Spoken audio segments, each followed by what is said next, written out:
Alright, let's dive deep into something that might just shift the very ground beneath your feet. Something that could unlock a hidden understanding of yourself and the world you navigate. If you've ever felt that unsettling nudge of curiosity, that almost magnetic pull when the word empath is mentioned, then know this. You haven't arrived here by accident. There's a stirring within you, a resonance that goes far beyond fleeting interest, and what we're about to uncover could be the key you've been searching for. Forget everything you think you know, because we're about to journey past the surface, and if you click away now, you might just miss the one conversation that could illuminate the most profound, powerful, and perhaps even perilous aspects of who you truly are. We are not gathered here today to merely chatter about heightened sensitivities or sentimental outpourings, the kind of easily digestible notions that float around in popular culture. No, we are here to invoke the ancient primal patterns that lurk far beneath what the modern mind so naively, almost dismissively, calls feelings. When I speak of the empath, I am not referring to some gentle, fragile soul who simply mirrors what others feel in a passive way. I speak of a psychic conduit, a veritable lightning rod through which the vast, often turbulent, shared unconscious layers of the world relentlessly pour itself. And let me be unequivocally clear, this is not always a gentle shower. More often, it is a deluge, and it is certainly not always a blessing. While empathy in its most commonly understood, almost celebrated form is praised, we must exercise extreme caution with concepts that have been made too easily digestible, too palatable for the collective. When a thing becomes exceedingly popular, it has usually been stripped bare of its raw, untamed power, its sharp edges smoothed down for mass consumption. The true empath, as I have come to encounter through years of immersive dreams, patient observation, and profound archetypal visions, is not some perpetually smiling, beatific spiritual caricature. Far from it. The true empath is often a bearer of immense unseen weight, a carrier of shadows that are not inherently their own, and frequently they are devastatingly unaware of the potent ancient forces that have, in a very real sense, taken possession of them, subtly guiding their emotions and reactions in ways they don't consciously comprehend.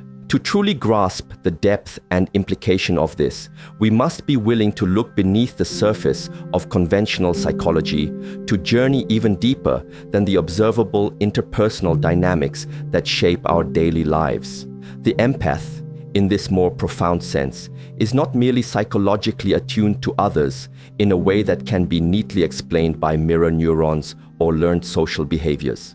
No, they are, on a much more fundamental and often unsettling level, unconsciously vulnerable to the vast, powerful archetypal currents that animate not only those immediately around them, but humanity itself.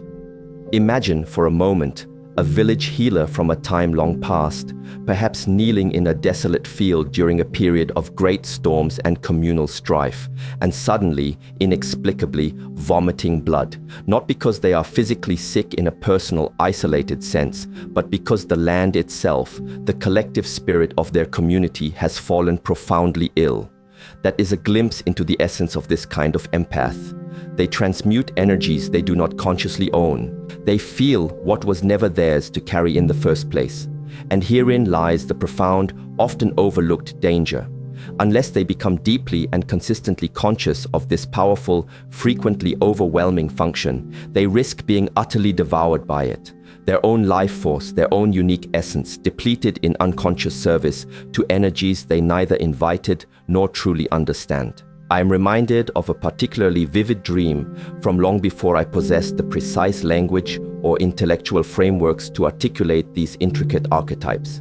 In this dream, I saw a woman standing precariously on a rickety bridge, a bridge that spanned a vast, dark, bottomless chasm. She had no eyes. Her hands were held out tremulously in front of her in a gesture that seemed to be simultaneously reaching for help and desperately warding something unseen, something menacing, off.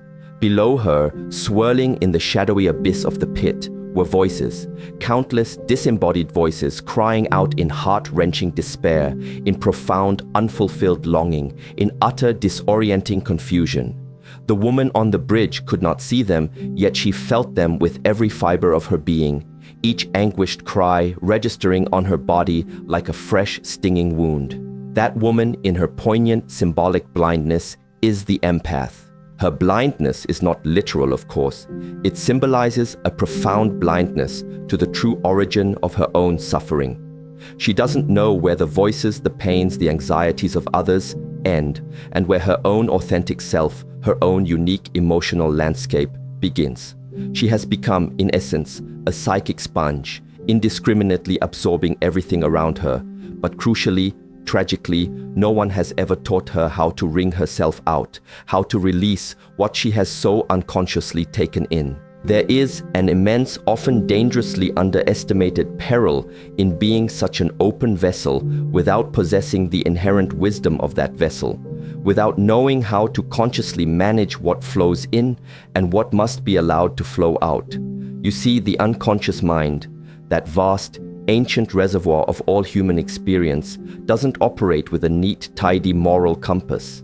It is a seething cauldron, both sacred and utterly chaotic, a potent source of immense creation and terrifying destruction alike. When an empath, whether intentionally through acts of deep heartfelt compassion, or, as is more often the case, unintentionally simply through their natural, inherent, energetic permeability, opens themselves to the psychic material of another person, they essentially issue an open invitation into their own system for the unprocessed, often difficult and dense shadow matter of that individual. And let's be unflinchingly honest with ourselves. Most people walk this earth trailing long, unacknowledged, unexamined shadows behind them, parts of themselves that are untouched, unloved, deeply feared, and consequently profoundly powerful in their unconscious influence. That which is unloved, unintegrated in one person desperately, almost magnetically, seeks refuge, a place to land, a psychic home, in another. And the empath, if they remain unguarded, unaware, and undiscriminating, frequently becomes that unwitting sanctuary, that psychic dumping ground, taking on burdens they were never meant to carry, burdens that slowly but surely erode their own vitality and clarity. A powerful story from African tribal lore, one I encountered in my deeper studies of these dynamics, beautifully illustrates this crucial point. It tells of a young dreamer who would often walk along the mysterious, whispering edges of the forest. As they walked, they would begin to hear the faint, mournful cries of spirits who seemed to have no name, no identity. These spirits wouldn't whisper comprehensible words into the dreamer's ears, but rather they would transmit raw, undiluted, almost overwhelming feelings, sudden, inexplicable waves of profound grief, inexplicable terror that would seize them without warning, or intense, objectless longing that left them aching and confused. The dreamer, as a direct result of this constant influx of unseen energies, began to weep at odd, inappropriate times, to tremble involuntarily even in moments of complete stillness, or to laugh hysterically when no one had spoken a word, when nothing amusing had occurred. The tribe, understandably fearing that the dreamer was possessed by some malevolent entity, summoned the village elder, a figure of great wisdom and discernment. The elder, in their profound understanding of these subtle realms, did not attempt to exorcise the spirits, to violently cast them out. Instead, they taught the dreamer a vital, life-altering skill: how to speak with these disembodied spirits, how to name them, how to differentiate their energies from the dreamer's own. This is the crucial, indispensable lesson I wish to impart to you now. To be an empath without this profound capacity for discernment, without the ability to clearly and consciously name what you carry, is to risk becoming a mere psychic playground for disowned archetypes, a chaotic repository for collective psychic debris. But to be an empath who learns to name, to understand, and to consciously engage with what they carry, that, my friends, is the sacred path of the alchemist, the true transformer of energy, the conscious co-creator of their own reality. You may be tempted to think that it is enough to simply acknowledge, yes, I feel what others feel. But I urge you with all the emphasis I can muster, you must, absolutely must, go deeper than that superficial understanding. Why do you feel it with such intensity? Where precisely does it enter your being? Through which psychic gateway? And most critically, once it's there, once you've taken it in, what are you doing with it? Because empathy, in its unrefined, unconscious, and undifferentiated state, can become a very subtle yet profoundly impactful form of possession. The unconscious, as I've mentioned, is a master trickster, a shapeshifter. It does not always arrive with dramatic, easily recognizable horns and flames. Sometimes it comes disguised as a compassion so vast, so overwhelming, that it threatens to completely drown you in its sheer intensity, leaving you gasping for your own air. Sometimes it manifests as a relentless, almost neurotic need to help. A compulsion so urgent and all-consuming that it completely destroys your own healthy, necessary boundaries, leaving you feeling depleted, resentful, and utterly exhausted. And sometimes, perhaps most insidiously and tragically of all, it comes disguised as a profound, seemingly irresistible, all-consuming love for a person whose own unhealed shadow has cunningly, almost vampirically, latched onto your sensitive soul, mistaking your very body, your very psychic space, for its personal graveyard, a convenient place to bury its unresolved pain, its toxic secrets, and its unprocessed trauma. I have witnessed time and time again, with the heavy heart, empaths fall deeply, almost irrevocably, in love with the very individuals who are, whether consciously or unconsciously, systematically destroying them, eroding their sense of self, and draining their life force. This tragic pattern does not arise out of inherent weakness, a lack of intelligence, or some masochistic desire for pain. Rather, it happens because they have been unconsciously, powerfully seduced by the other person's unhealed, often deeply buried wounds. They feel the profound ache, the silent suffering in the other with such acute visceral intensity that they almost instinctively, reflexively step into the role of the caretaker, the savior, the silent, ever-absorbing, endlessly patient sponge. But there is a dark, almost symbiotic and ultimately destructive marriage in that dynamic, a phenomenon where things can terrifyingly reverse into their opposite. The would-be healer, the compassionate caregiver, tragically becomes the harmed, the depleted, the victim, the intuitive bearer of light, the one with the potential to illuminate, becomes the unwitting, burdened host for another's dense, unacknowledged shadow. And the longer this unconscious, enmeshed, and profoundly unhealthy dynamic persists, the more the empath begins to lose the fragile, precious thread of who they truly are. Their own unique essence, their own vibrant colors, dissolving, fading into the murky, demanding needs and relentless pains of others. If these descriptions resonate deep within your being, if you feel a stirring of uncomfortable recognition, a sense that these words are speaking directly to your own lived experience, then you must come to understand, with absolute clarity, that your gift is not simply emotional in nature, it is profoundly psychic, and it is deeply, undeniably archetypal. You are attuned not just to the surface ripples of everyday fleeting feelings, but to the colossal, ancient, collective currents that shape humanity itself.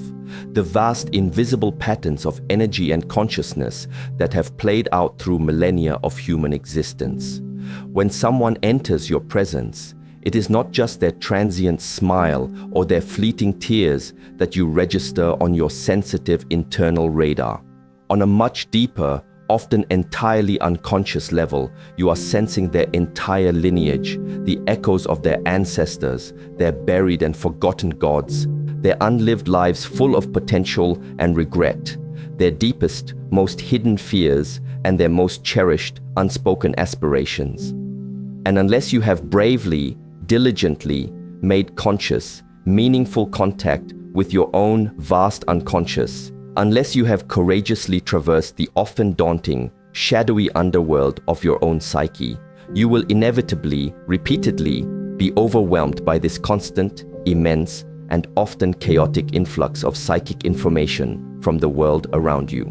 There is a pervasive, almost seductive temptation within many contemporary spiritual and self-help circles to romanticize sensitivity, to wear it like a shiny badge of honor, a conspicuous mark of supposed spiritual superiority or emotional depth. But in the true, unvarnished, often harsh world of the soul, where real transformation occurs, no gift is purely light. All light, without a single exception, casts a shadow. And empathy, perhaps more than any other human function, actively, almost magnetically, invites shadow material, both our own and that of others, to the surface, demanding to be seen, acknowledged, and integrated. Do you have any idea, for instance, what happens when a person systematically represses their legitimate rage, their righteous anger, for years, sometimes even for an entire lifetime?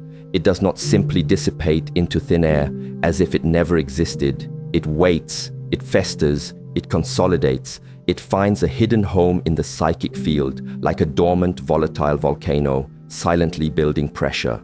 And when such a person carrying this immense unexpressed charge encounters an empath, especially an empath who is largely unconscious of their own unresolved anger, their own unexpressed power, or their own porous boundaries, that dormant rage often jumps. It leaps across the energetic space between them like a wildfire igniting dry, tinder-like wood. And the empath, suddenly and inexplicably overwhelmed by this alien energy, may begin to feel intensely irritable, deeply, inexplicably depressed, or even physically inflamed and unwell, never realizing that they are carrying and being burned by a scorching alien flame that is not and never was theirs to begin with. I once treated a woman who cried, almost incessantly, whenever she was in my presence. Every time she entered my office, tears would begin to flow, often before a single word could even be formed between us. At first, she, like many, believed herself to be wounded primarily by her immediate circumstances, her parents, her past lovers, the perceived injustices of her current world. And indeed, those surface wounds were certainly present, valid, and deserving of attention. But what gradually, painstakingly revealed itself over many months of careful, patient, and sometimes painful descent into the deeper layers of her inner world was something far more profound, far more archaic, and far more encompassing. She had, entirely unconsciously, taken on the immense, ungrieved sorrow of her mother, her grandmother, and a long silent lineage of women before her, all of whom, for various complex cultural, societal, or familial reasons, had been implicitly or explicitly forbidden to cry, to express their pain openly, to give voice to their suffering. She had become, without her conscious consent or awareness, the designated emotional vessel for a heavy, suffocating generational shadow. And in carrying their collective sorrow so completely, so faithfully, she had tragically lost the language for her own authentic grief, her own personal pain becoming almost indistinguishable from the immense, ancient ancestral burden she bore. Empaths, if you take nothing else away from our time together today, please hear this with every fiber of your being. If you do not learn to clearly, consistently, and courageously delineate what is yours from what is theirs, you will inevitably, inexorably drown in a vast, murky, and sorrowful sea of unnamed, unacknowledged ghosts.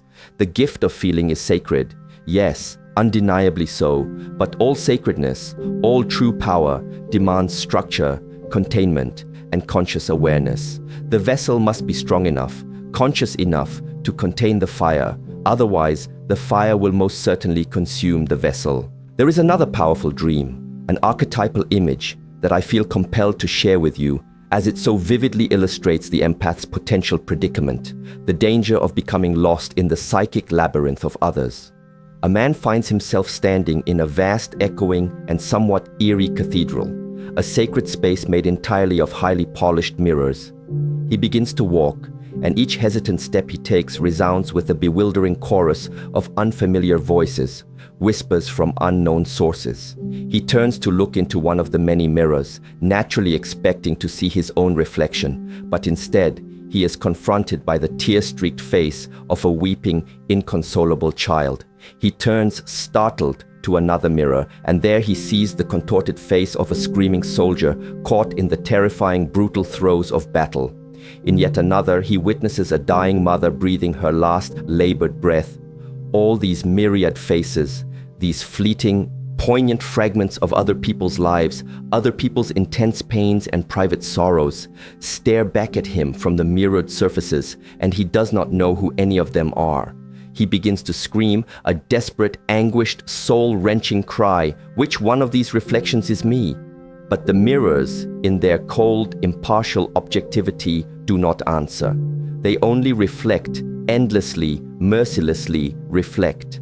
This too is the uninitiated empath, lost and disoriented in the bewildering, overwhelming hall of mirrors of other people's inner worlds, increasingly unable to remember the face they wore, the self they were, before they began to unconsciously feel and indiscriminately absorb everyone else's pain. If any of these descriptions or images resonates deep within your bones, if you feel a stirring of uncomfortable truth, you must then pause and ask yourself some very direct, perhaps even confronting questions. What real, substantive and ongoing work have I truly done to genuinely know myself? Not in the superficial, self-congratulatory way of reciting daily affirmations or clinging to convenient, socially acceptable identity labels, but in the fiery, transformative, often ego-dismantling crucible of genuine, unflinching self-confrontation. Have I ever dared to stand, consciously and courageously, in my own personal underworld, that often avoided repository of my disowned parts, and have a direct, honest and ongoing conversation with my own shadow? Have I acknowledged, with radical honesty, the subtle, often deeply hidden parts of me that might unconsciously use my empathy, my sensitivity, as a way to feel important, needed, indispensable, perhaps even a little bit holy or spiritually superior? Have I truly faced, without flinching, the dark, almost illicit and often unacknowledged pleasure that can sometimes arise when I perceive myself as the only one who truly understands someone else's pain, the only one they can turn to, the indispensable emotional anchor in their chaotic life? Ah yes, even the most well-intentioned, spiritually aspiring empath is not exempt from these complex, often deeply buried shadow motives. Sometimes, the relentless, almost compulsive act of helping others is, in reality, a sophisticated, highly disguised way of avoiding the often more challenging, more vulnerable, and more terrifying work of truly helping, understanding, and healing oneself. Sometimes, the heavy, familiar burden of carrying everyone else's suffering feels strangely more comforting, more purposeful, even more validating than the deafening, terrifying, and seemingly empty silence of facing your own inner emptiness, your own unhealed wounds, your own profound loneliness. We are strange, paradoxical, and wonderfully complex creatures, we humans. We often dress our deepest, most ingrained avoidances in the noble, virtuous robes of selfless service, and the unconscious, ever subtle, ever wise, simply smiles knowingly, patiently, behind the veil, awaiting our eventual awakening. Empathy, then, is not salvation in and of itself. It is not an end goal. It is rather a profound threshold, a potent doorway to deeper understanding and connection.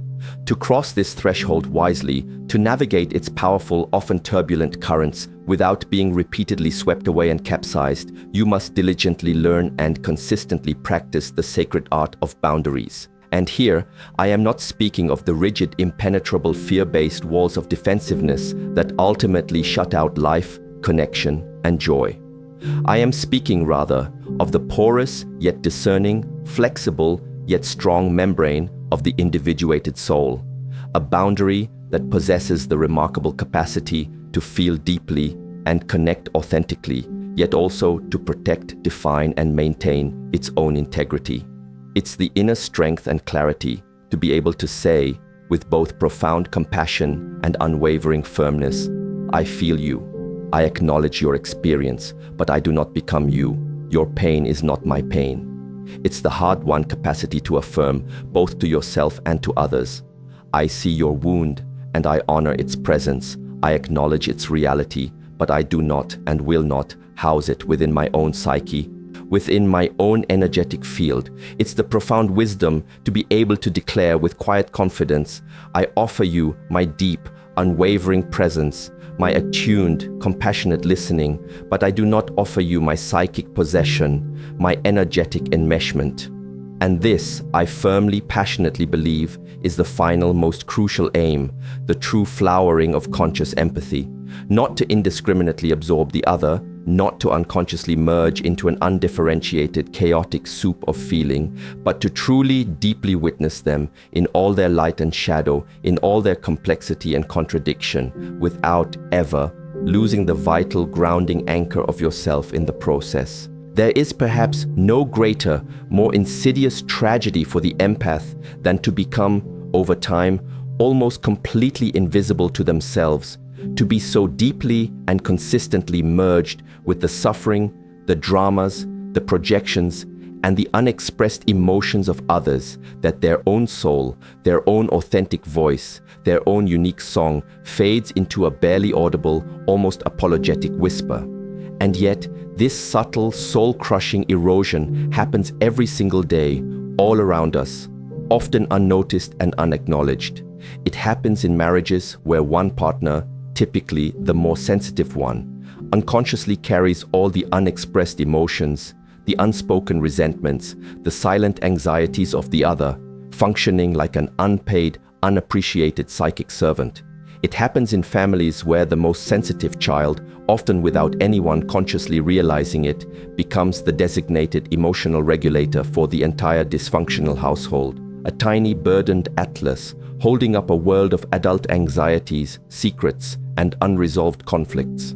It happens in dedicated therapists, compassionate teachers, and devoted ministers who tragically and often with the best of intentions confuse genuine, heartfelt compassion with a depleting, boundaryless, and ultimately unsustainable codependence.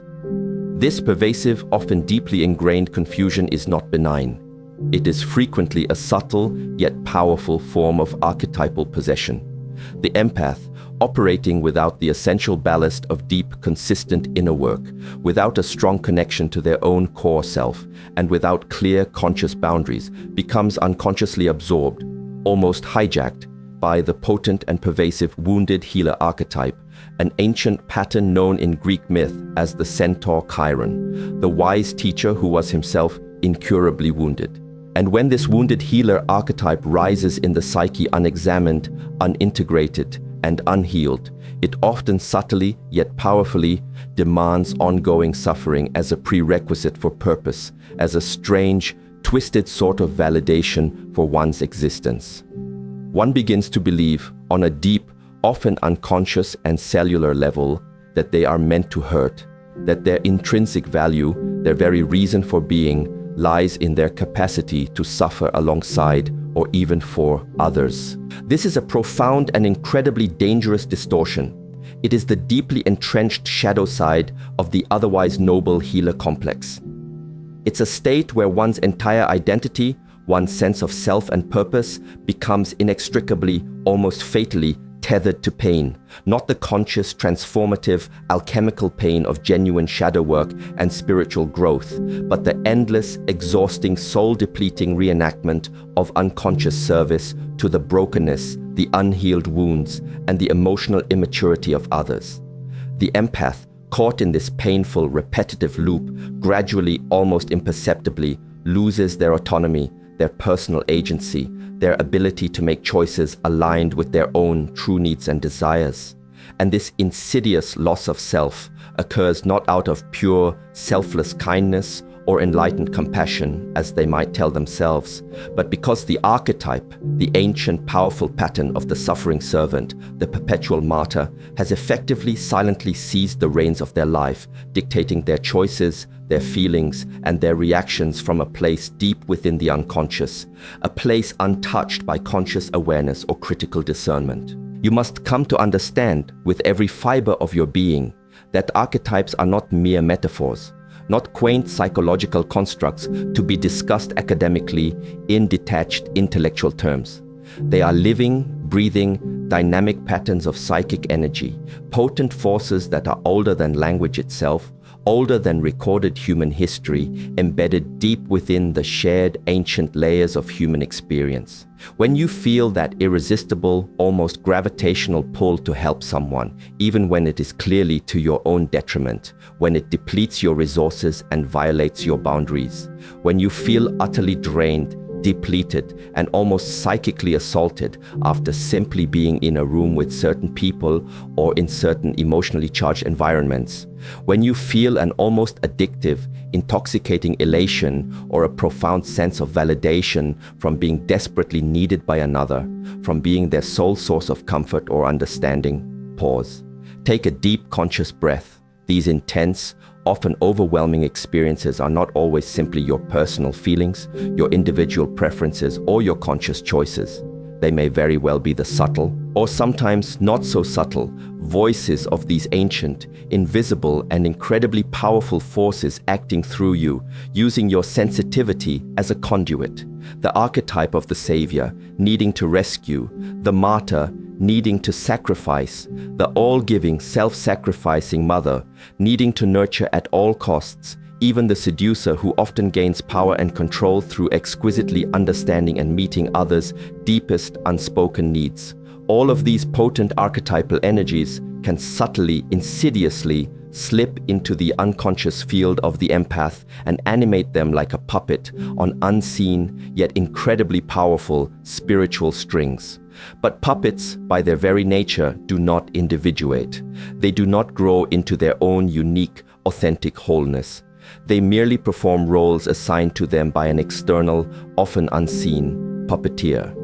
To become whole, to reclaim their own precious life force, to live their own unique destiny, the empath must bravely, consciously begin the dangerous yet utterly sacred act of separation. This vital, life-affirming separation is not, I repeat, not a separation from love, nor is it a cold, detached withdrawal from genuine presence or authentic human connection.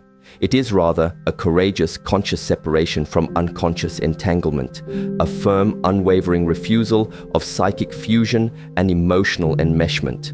This is not about becoming cold, aloof, indifferent, or building impenetrable walls around your heart. Quite the contrary, it is about cultivating warmth with a spine, compassion with clarity, tenderness with tenacity. It is the profound, hard-won capacity to stand before another's raw, undeniable anguish, to truly see and acknowledge their pain without minimizing or spiritualizing it away, and yet be able to say, with deep, heartfelt compassion but equally firm, unwavering resolve, I will not abandon you in your suffering. I will bear witness to your journey, but I will not bleed for you. I will not carry your burden as if it were my own, for that serves neither of us.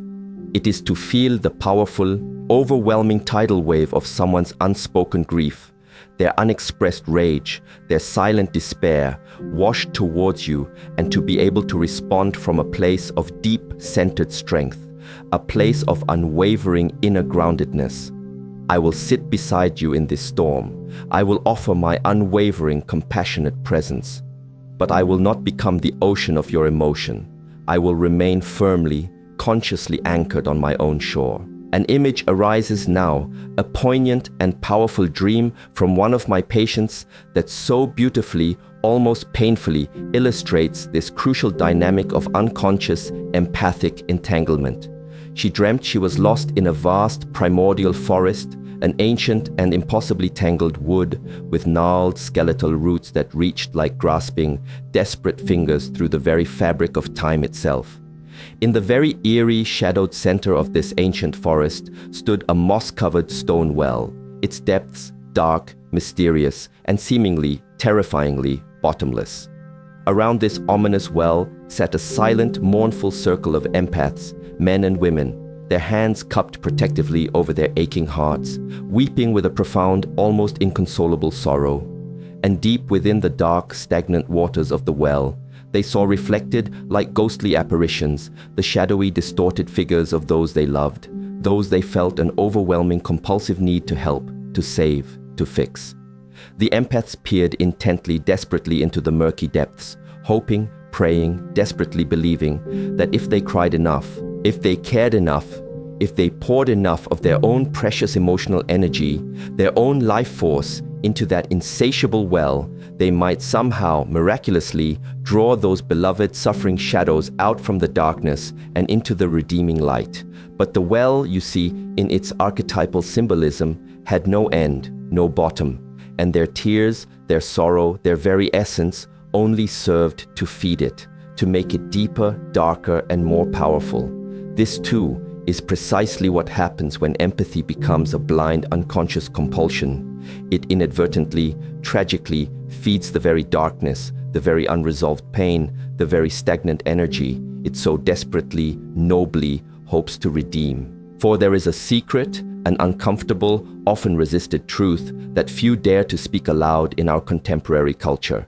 A culture that often indiscriminately glorifies rescuing and self-sacrifice. Not everyone wants to be healed. Not every soul, at every given moment in their unique and often inscrutable journey, is ready or even willing to awaken, to change, to release their attachments to suffering, or to take responsibility for their own healing. And the empath, who tragically, repeatedly confuses their profound, sacred gift of deep feeling with an absolute, unwavering, and ultimately unsustainable responsibility to fix everyone they encounter, to alleviate every pain they perceive, will inevitably spend their entire precious life trying to pull the unwilling, the unready, the resistant from the murky depths of their own chosen experiences, their own soul contracts. And in doing so, they will, without fail, be pulled down themselves, their own vibrant light dimmed, their own vital energy depleted, their own unique purpose unfulfilled. You must, if you are to survive and thrive as an empath, learn to discern, with sometimes painful, ego-challenging clarity. Does your empathy in this specific situation, with this particular person, genuinely liberate both yourself and the other, or does it ultimately, subtly entrap, creating insidious cycles of dependency, resentment, and mutual disempowerment? Does your empathy truly honor the other's unique, sovereign, and often mysterious soul path, however painful or difficult it may seem to you from your limited perspective? Or does it subtly, perhaps even unconsciously, violate their autonomy, their sacred right to their own experience, by insisting, even with the very best and most loving intentions, that they be somewhere else, somewhere better, somewhere more comfortable for you in your eyes?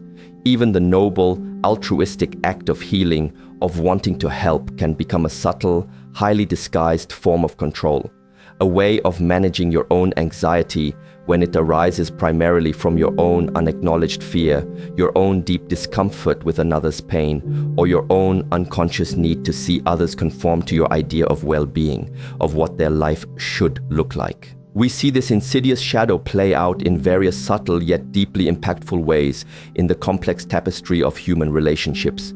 There are well-meaning parents whose empathy for their children, if unexamined and unchecked, becomes a form of emotional suffocation, subtly stunting their children's growth, their resilience, and their essential journey towards independence and self-reliance.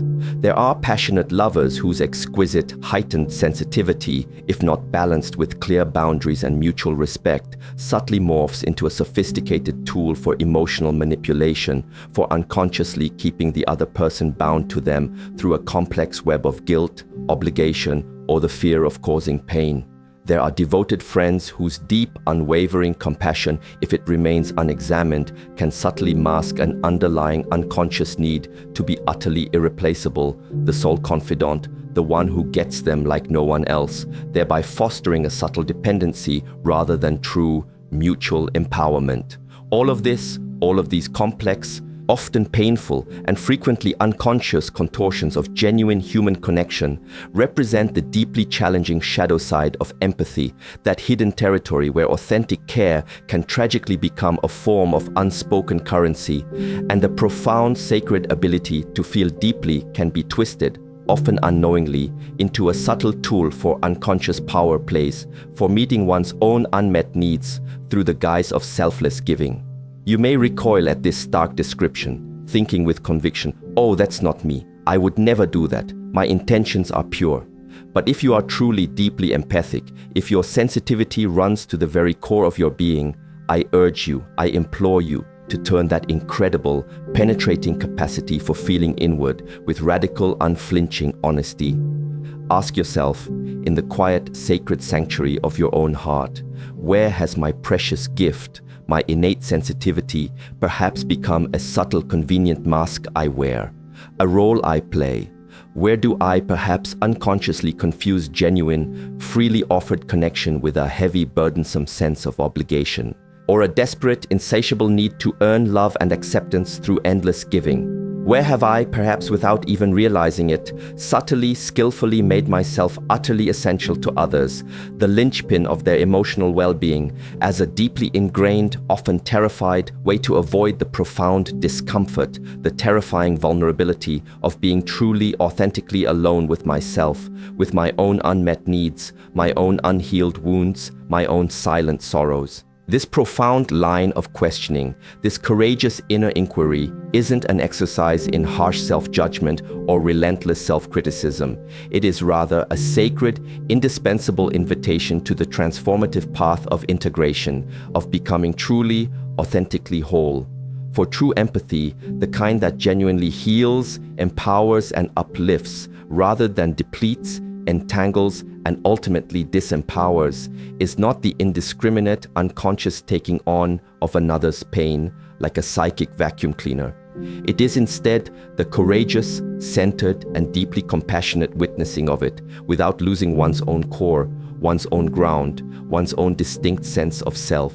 It is the rare, precious, and hard-won art of standing firmly, consciously, in the very fire of another's intense suffering, their raw anguish, and remaining unburned, not through cold, callous detachment or emotional shutdown, but through a deep, unshakable, and embodied rootedness in your own authentic, integrated self. And what is this self, this core essence I speak of with such conviction? It is the totality, the wholeness of who you are. Not just your fleeting feelings, not just your perceived light and goodness, your admirable qualities, but also, crucially, your shadow, your disowned parts, your raw, untamed instinct, your personal history with all its painful wounds and hard-won triumphs, and your emerging, unknown, and ever-unfolding future.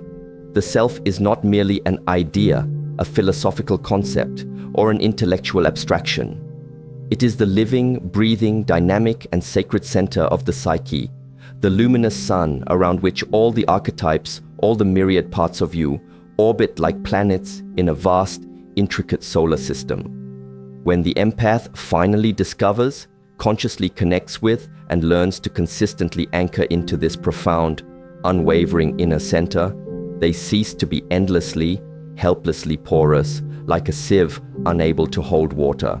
They become anchored, like a deep-rooted ancient tree drawing nourishment from the earth while reaching for the sky, flexible yet strong. And from that stable, generative, and sacred anchor, true, sustainable, and life-affirming compassion naturally, effortlessly flows, not as a depleting, resentful sacrifice demanded by others or by an overactive inner critic fueled by guilt, but as an overflowing, freely given strength, a radiant, inexhaustible gift to the world, offered from a place of genuine fullness rather than desperate need. But this path, this sacred, transformative journey to anchored compassion and integrated selfhood is not for the faint of heart. It is not a quick fix, not a simple technique, not a weekend workshop that promises instant enlightenment. It demands and requires descent. The empath must be willing, with courage and humility, to go down deep into the often shadowed, frequently feared, and systematically avoided underworld of their own psyche. They must be willing to meet, with open curiosity and a spirit of non-judgmental acceptance, the parts of themselves that secretly, perhaps shamefully, enjoy being needed, that get a subtle, often unacknowledged thrill from being the rescuer, the strong one, the one who understands. They must courageously confront the parts that fear abandonment, loneliness, or rejection so intensely, so primally, that they will unconsciously, almost reflexively, merge with others, losing their own boundaries and identity just to feel safe, connected, or to avoid that terrifying, primal terror of aloneness. They must diligently, patiently examine the parts that tragically